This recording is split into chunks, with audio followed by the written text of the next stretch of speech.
It's called a floating split point.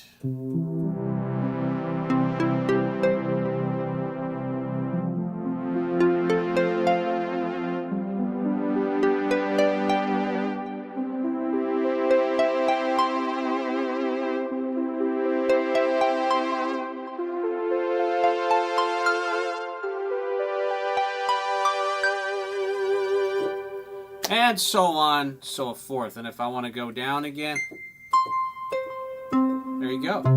All the way down here. How cool is that? Now, what's an E-card? An E-card is a beautiful thing. It turns your DX7 from a MIDI imbecile into a MIDI genius in a true sense. So that floating split point is just one of the things. I'm going to go over pretty much everything I like about it.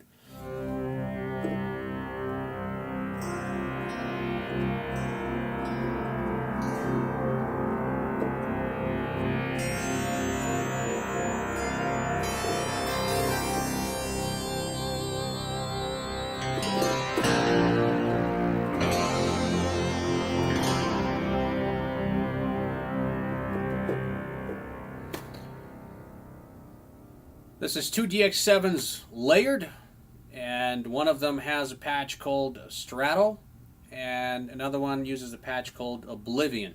Oblivion is spelled funny. And speaking of patches, or voices, as Yamaha likes to call them, not to confuse with Voices Polyphony, E-card gives you a whopping 320 patches. That's right. 10 banks, user rewritable. Each memory is self-contained, so whatever you tweaked in there, every performance parameter, every MIDI setting, it's going to remember it per patch. How cool is that? Keyboard modes.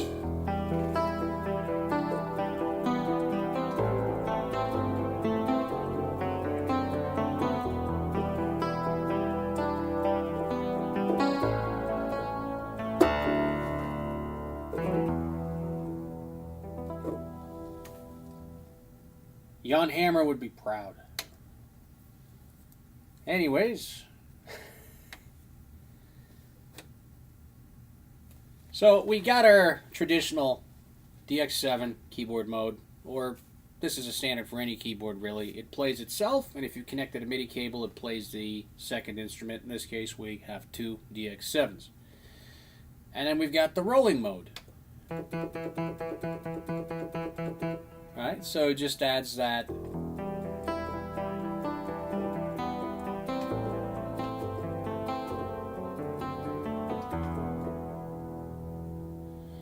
just bounces left to right because I've panned them differently. But if you've got two slightly different voices, like in the case of that piano, or let's go back to good old Strato.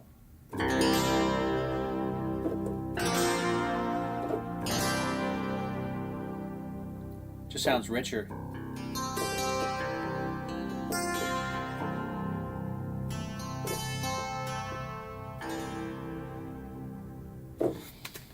Just sounds nicer. Now to access keyboard modes, you hit function once and then you hit button number 13. Now again, just to recap, plain vanilla mode,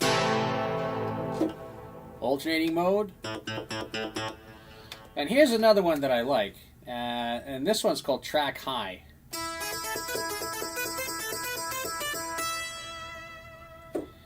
And it's literally acting like a monophonic synth that is re-triggering the envelope. So if you turn off legato mode on your mono synth, it would just re-trigger the envelope every time you press a key. And if you release that key, it would re-trigger the envelope again.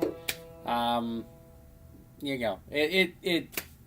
How cool is that? It's just right there, right? Just because we wanted it, right? And here you go in the last mode, obviously. Well, the split mode I'm going to skip because you saw me mess with that in the beginning. But the last mode is everyone's favorite. It's local off. So I'm not playing this DX7 anymore. I'm playing that.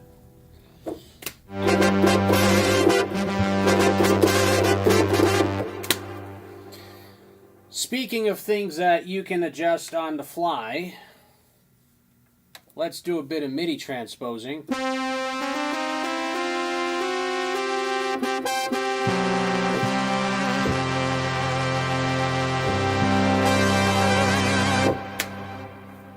So you can do some horrible things.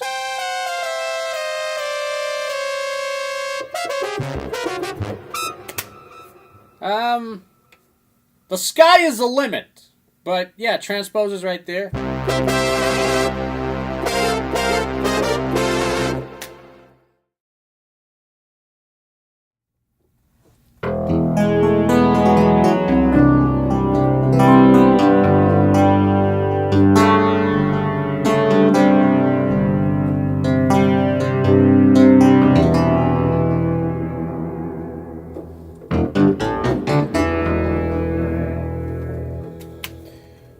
Now this is voice stacking. There you go. Random pitch detune. So that's function and then 13 twice. Kind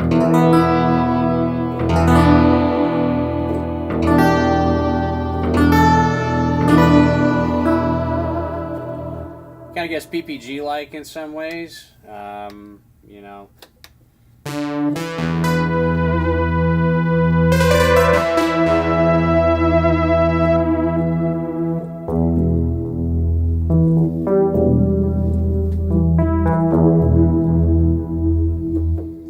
So that's one of my favorites.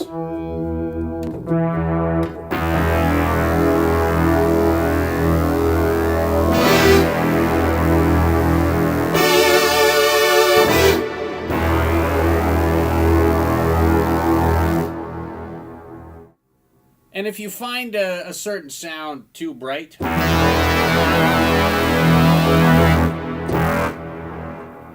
there's a brightness control. You gotta hit 14, so function and then 14 twice, and then you can...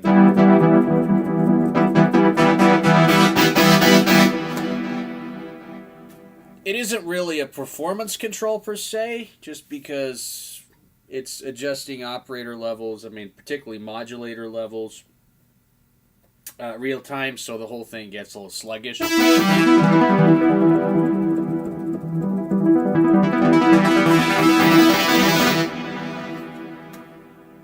But it's cool.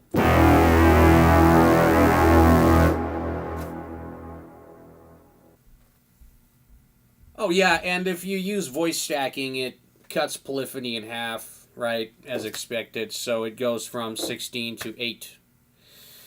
That's about it. There's some, like, fine detail, you know, but like I said, this isn't really a tutorial, just an overview of some of my favorite things. In a nutshell, Gray Matter E expansion for the DX7 Mark I, not to confuse with Gray Matter response for the Mark II. It's a hell of a MIDI upgrade, and it's a heck of a memory upgrade as well. But that's all it really is. There's nothing else to it.